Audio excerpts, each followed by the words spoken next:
Curso de Educação Mediúnica, livro 1, com Tatiana Benites, baseado nos livros da Federação Espírita do Estado de São Paulo, FESP. Olá, seja muito bem-vindo a mais uma aula do curso da Federação Espírita do Estado de São Paulo, da FESP. Hoje nós estamos na 20ª aula, e essa aula fala sobre psicografia, pneumatografia e pneumatofonia. Vamos ver o que significa isso, né? Os meios mais fáceis e rápidos de comunicação entre os homens e os espíritos, assim como o fazem os homens entre si, são a escrita e palavra. A escrita, na relação mediúnica, tem a vantagem de deixar traços permanentes, demonstrando de maneira material a intervenção de uma potência oculta no fenômeno. O primeiro meio empregado para produzi-lo foi o das pranchetas e das cestas munidas de lápis.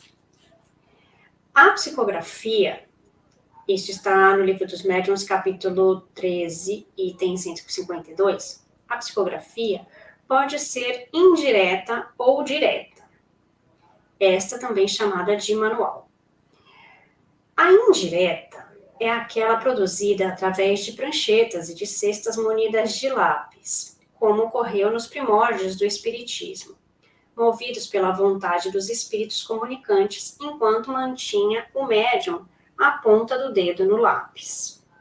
A psicografia direta ou manual é realizada pelo próprio médium. Neste caso, o espírito comunicante age sobre o médium.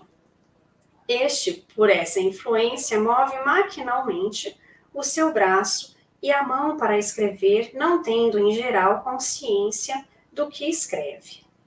De todas as formas de comunicação, a escrita manual é a mais simples, a mais cômoda e, sobretudo, a mais completa.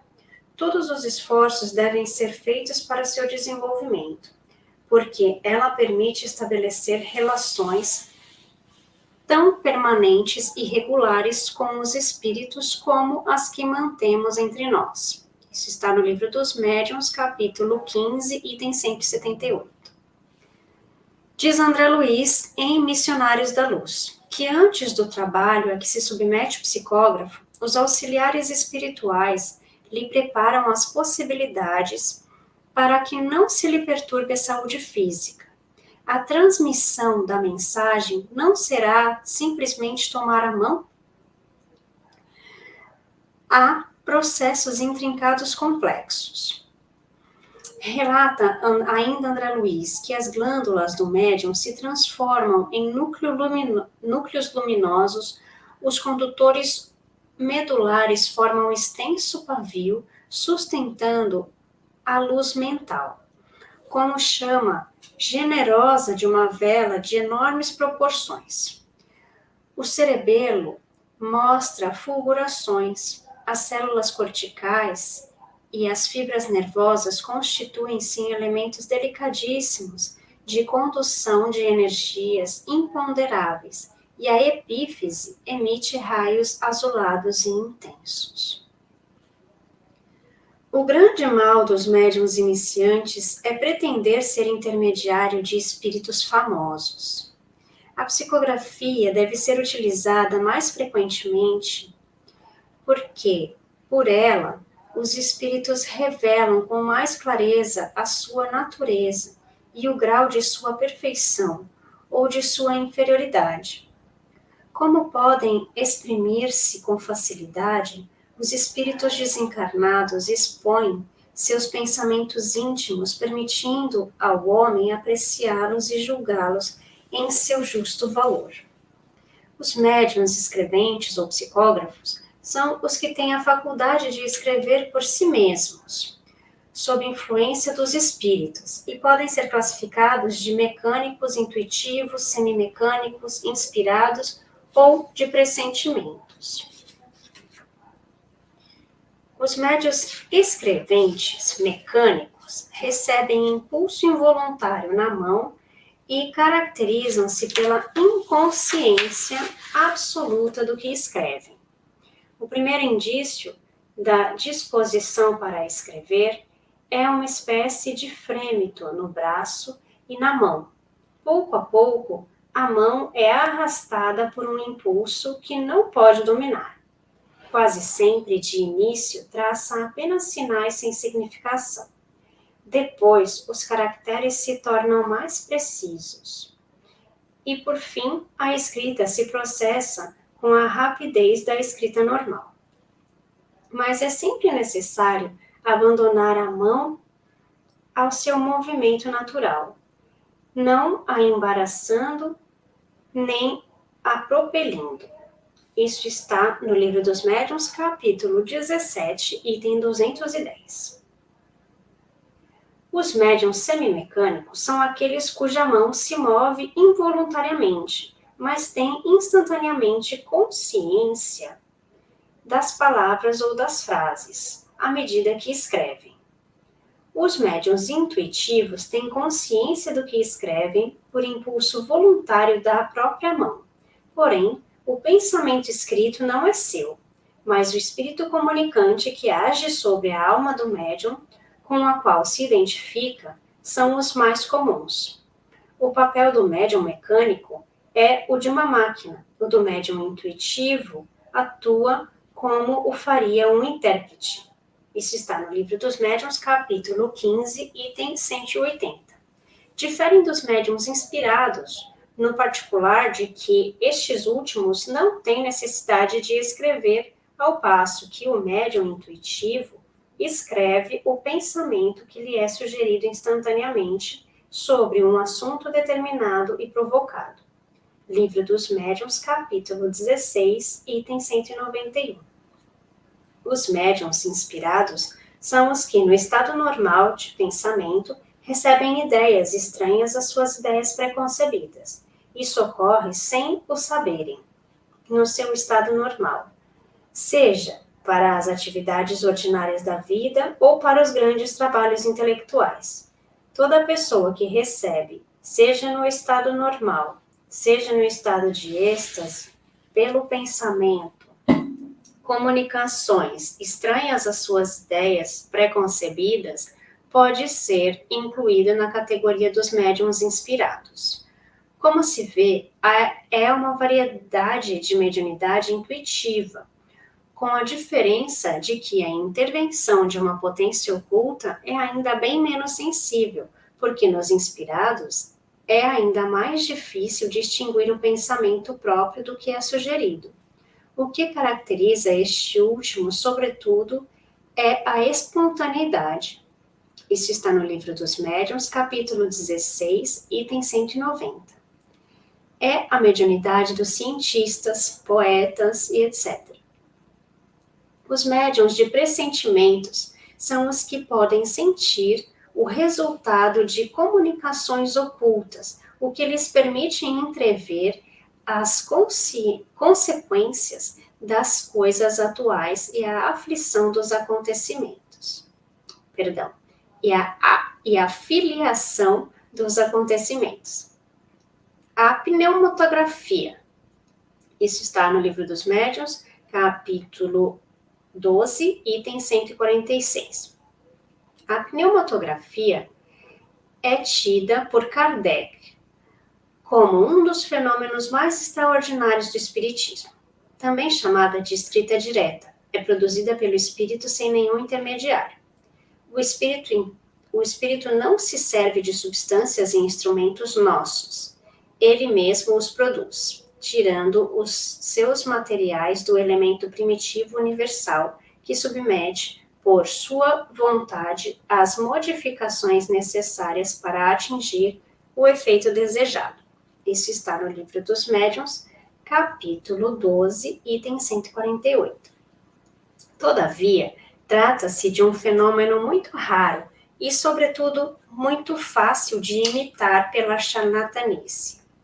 Em se tratando de uma faculdade muito rara, ela provavelmente se desenvolve por exercício, como diz Kardec, a prece e o recolhimento nas condições essenciais para obtê-la. Sua principal utilidade consiste na constatação material de um fato importante, a intervenção de um poder oculto que encontra nesse processo um novo meio de manifestar. Mas as comunicações assim obtidas são, raramente, alguma extensão.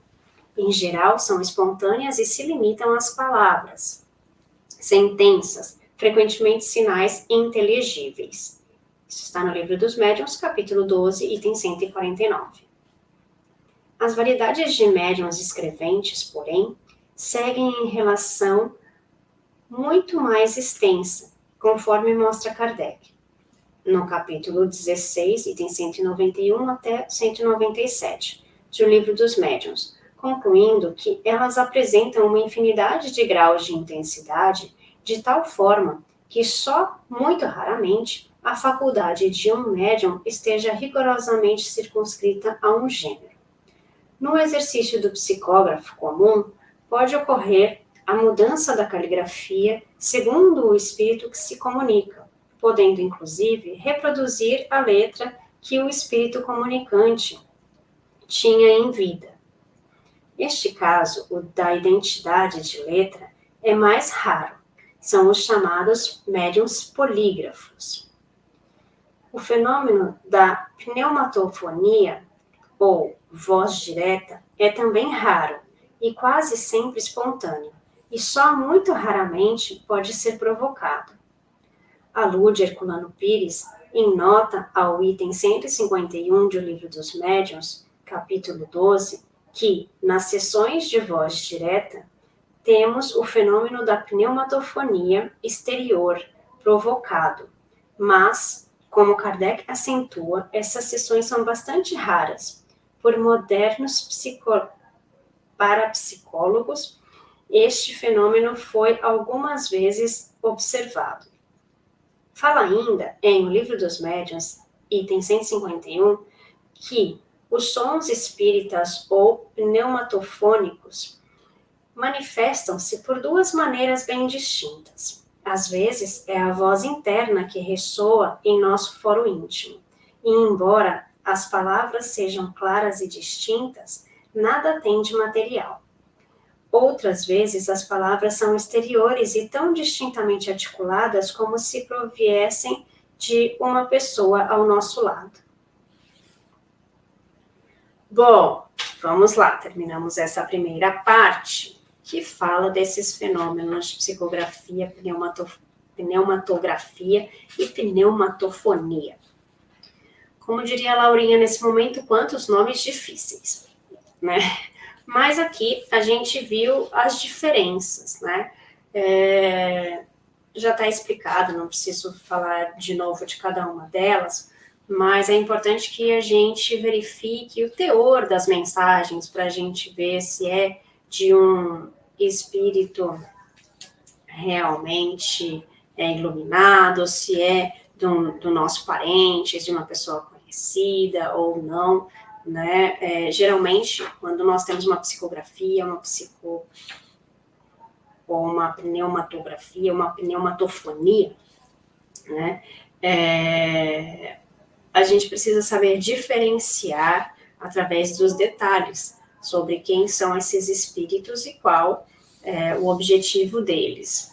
Eu achei interessante quando ele fala aqui, né, que o grande mal dos médiuns e iniciantes é pretender ser intermediário de espíritos famosos. Na verdade, isso nem é só dos iniciantes, né? Tem muita gente que quer receber a mensagem de Bezerra de Menezes, de Eurípides Barçanufo, perdão, de Chico Xavier, de Emmanuel. Então, assim,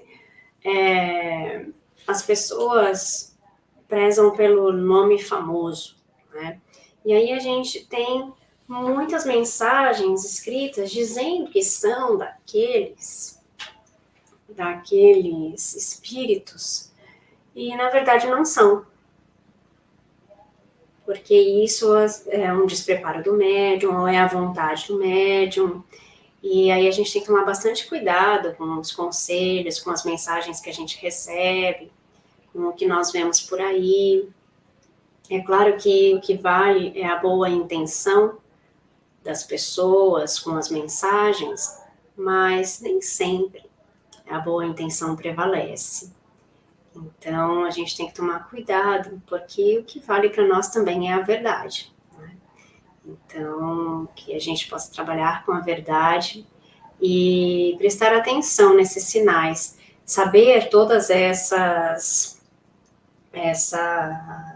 denominações é muito importante para que a gente consiga entender o que nós estamos trabalhando, o que as pessoas que nós conhecemos trabalham, como elas são, como é esse trabalho, como é que funciona essa mediunidade. Então, é importante que nós saibamos o que é essas definições, mas mais importante é que nós possamos trabalhar isso em nós, isso dentro de nós. Então, se eu sou um médium, não importa se eu vou psicografar algo de uma pessoa famosa, de uma pessoa comum, importa que eu faça isso bem, que eu faça isso da melhor forma, para que as pessoas que recebam essa mensagem sejam acolhidas, que elas consigam entender essa mensagem da forma que ela foi passada, com a intenção que ela nos foi passada. Então, que sejamos o mais verdadeiro possível e que a gente possa trabalhar tudo isso com humildade, né? O médium precisa ser humilde.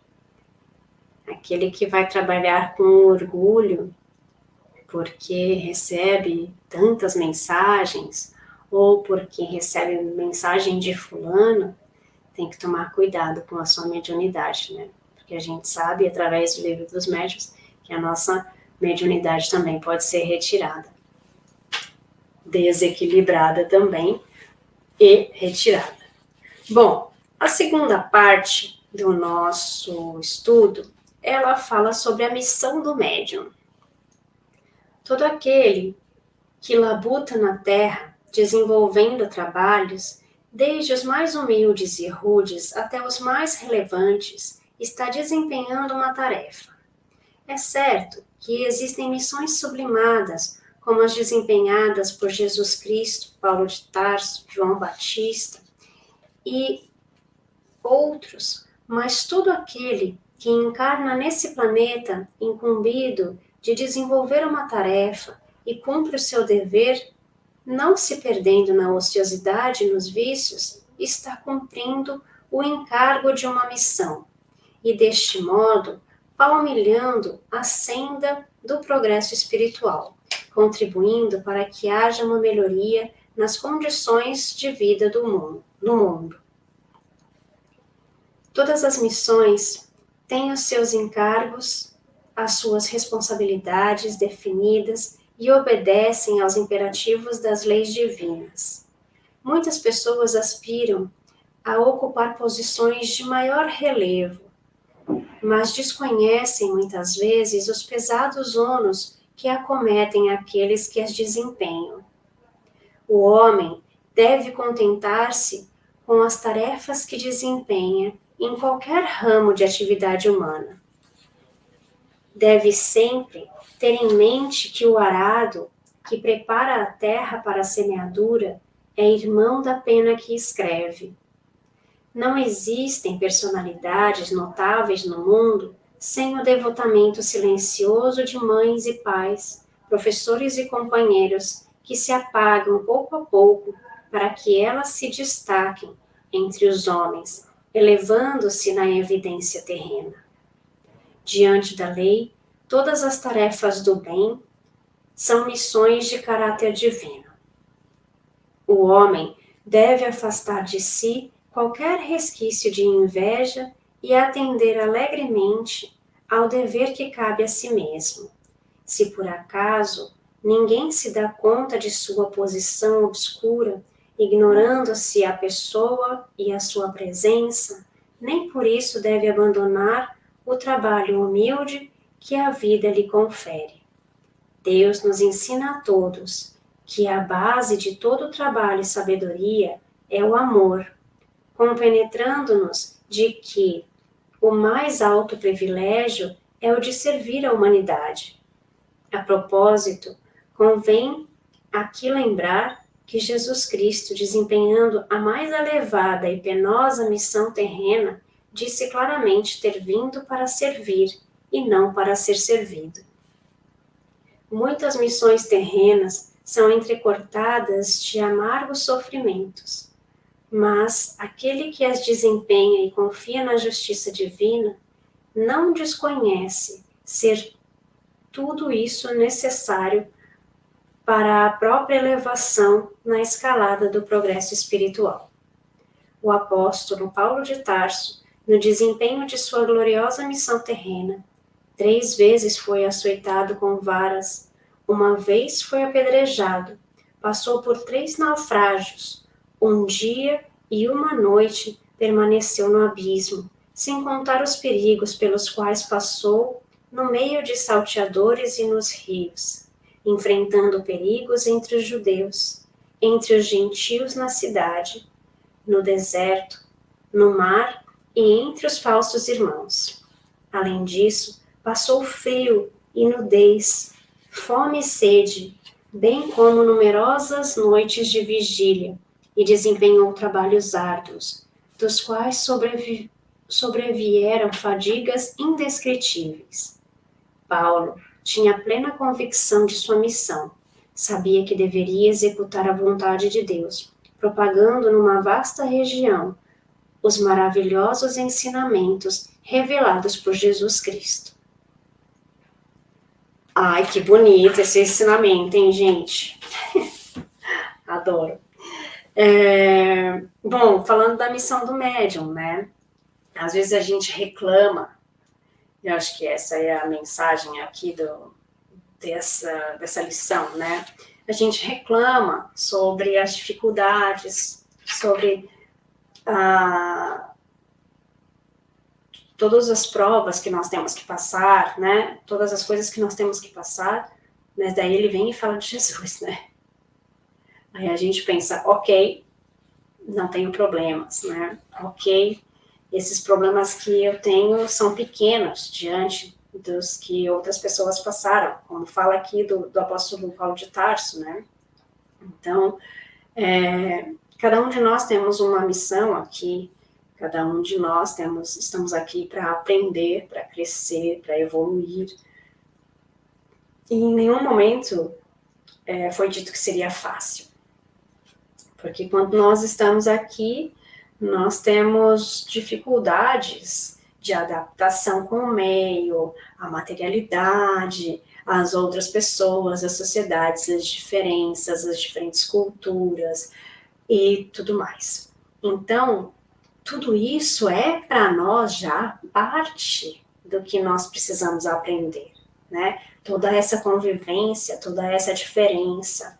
E para o médium, né?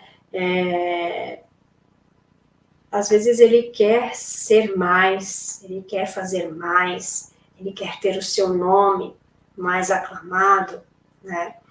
E daí ele mostra aqui, né, que muitas pessoas às vezes têm que se apagar para que as pessoas que tenham que aparecer mais estejam ali.